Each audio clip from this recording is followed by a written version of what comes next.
Sunday mutton வாங்க போகிறீங்கன்னா கண்டிப்பாக இந்த மட்டன் நெய் சுக்கா ட்ரை பண்ணுங்கள். செய்யறது ரொம்ப ரொம்ப ஈஸி. டேஸ்ட்டு சும்மா தட்டி தூக்கும். 1 கிலோ மட்டன் எடுத்துக்கங்க. அது 1/4 டீஸ்பூன் செந்தூர் மஞ்சத்தூள் சேர்க்குறேன்.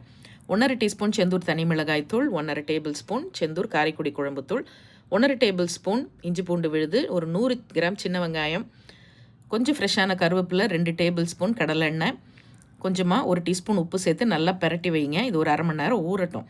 அதுக்கப்புறம் அப்படியே ஃப்ளேமை ஆன் பண்ணி ஒரு 5 நிமிஷம் நல்லா வதக்கி விடுங்க. மட்டன் நல்லா தண்ணி விடும். தண்ணி விட்டதுக்கப்புறமா நம்ம முழுகிற அளவுக்கு 2 கப்பு சுடுதண்ணி ஊற்றி ஒரு 20 நிமிஷம் மூடி போட்டு நல்லா வேக வைங்க. ஒரு 80% மட்டன் வெந்ததுக்கு அப்புறமா இந்த கிரேவியோடு இருக்கும். இதை அப்படியே ஒரு இரும்பு சட்டிக்கு மாற்றிடுங்க. அப்போ தான் அந்த சுக்கா டேஸ்ட்டு சூப்பராக வரும். ஒரு 8 பல் பூண்டு தட்டி போடுங்க. 1 டேபிள் ஸ்பூன் ஃப்ரெஷ்ஷான நெய் சேர்த்து அப்படியே சுருள சுருள பெரட்டி எடுங்க. சூப்பரான மட்டன் நெய் சுக்கா அட்டகாசமாக இருக்கும். ட்ரை பண்ணி பாருங்கள்.